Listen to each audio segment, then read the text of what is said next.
Oftentimes people think promises are broken at the time that was promised. If you say you're going to be there at 3 p.m., the promise is broken at 3 p.m., right? Actually, there's probably a point long before 3 p.m., and no matter what you did, that you really weren't going to be able to keep that promise. The point of no return could have been at 1 p.m. because let's say if you didn't leave at that time, there'd be no way to make it in time for that 3 p.m. because of the distance, because of traffic, because you need to refuel your gas for this long drive.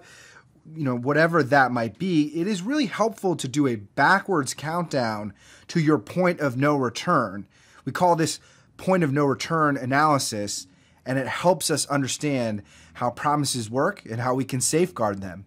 The point of no return is actually most heavily used in aviation, so let's use flight as a metaphor for promises to help better understand them. Achieving a mission. For example, let's say you're flying over the ocean. There's a point where you're going to run out of fuel, a point of no return. Let's talk about that. Okay, the year is 1919. John Alcock and Arthur Brown, two people you've probably never heard of, are about to become legends by responding to really a challenge. The London newspaper, Daily Mail, offers a prize.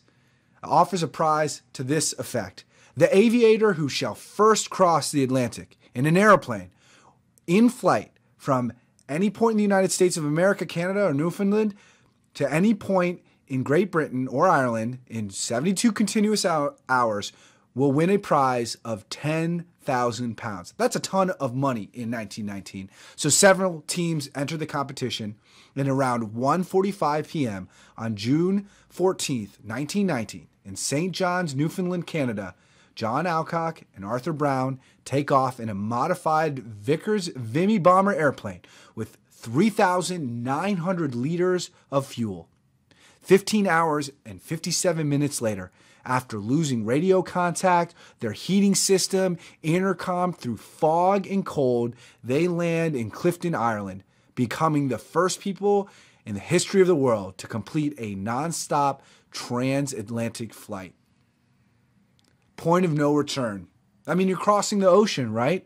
This has got to be a factor. So how does point of no return work in aviation, and what does it mean? Let's first take a simple example.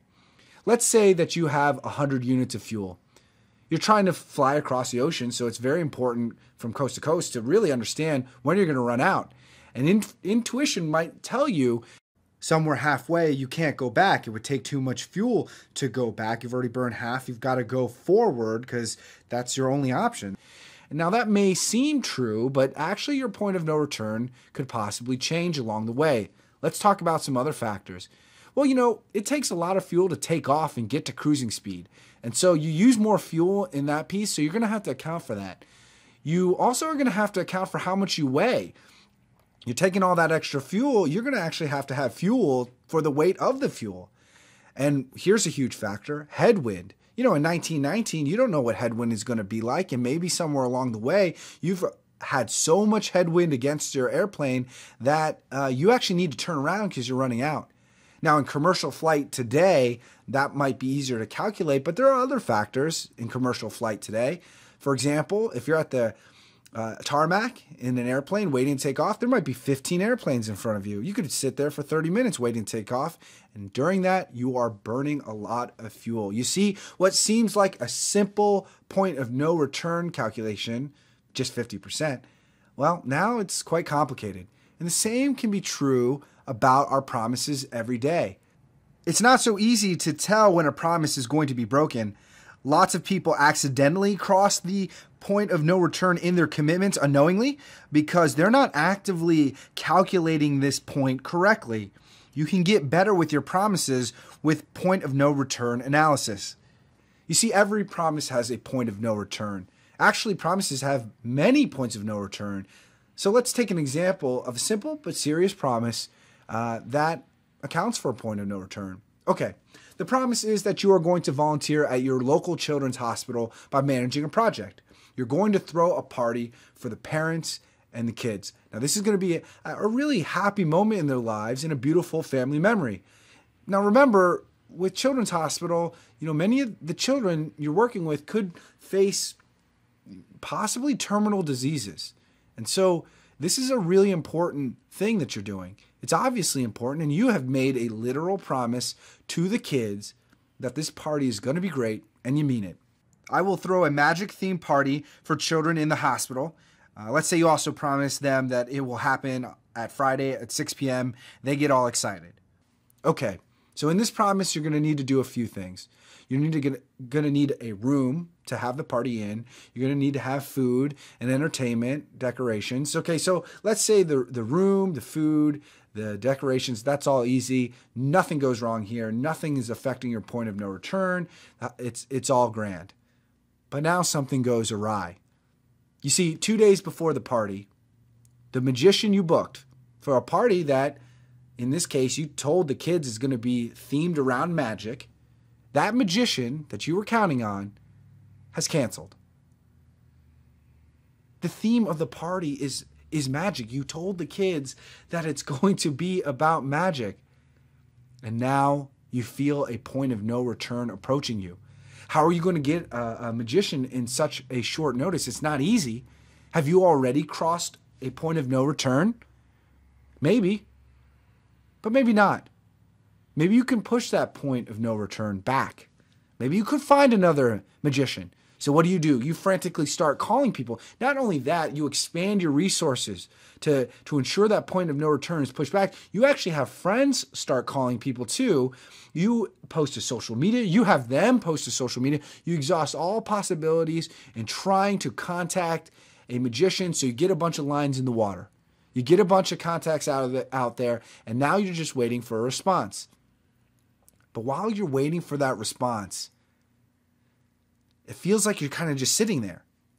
And maybe if you wait too long, you'll cross a point of no return where you could have done something else with that time, but you didn't because you were just waiting.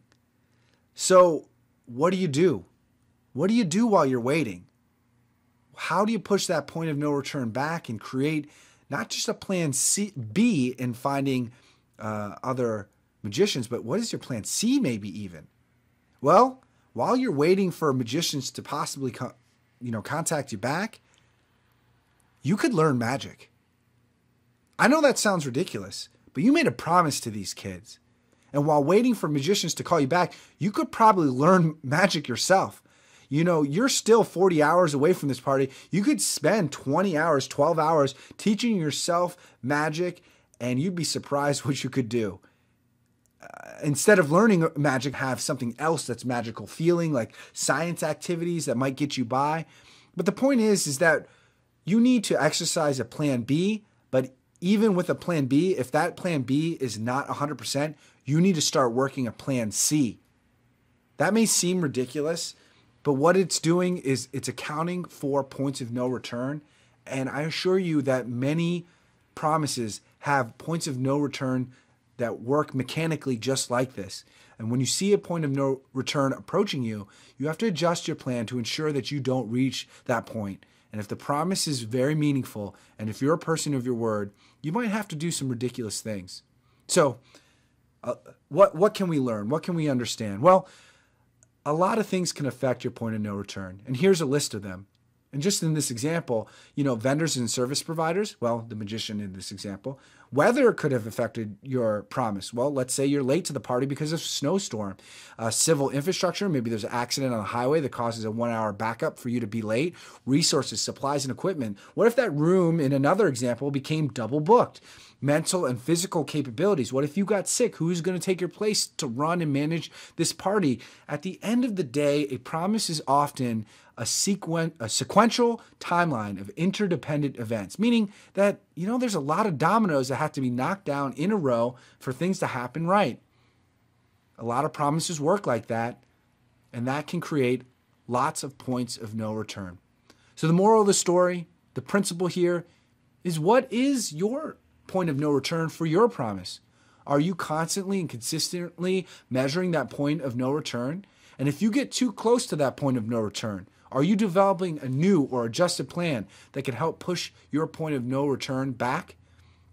A lot of things can go wrong, but you can often safeguard your promise with a combination of awareness and planning.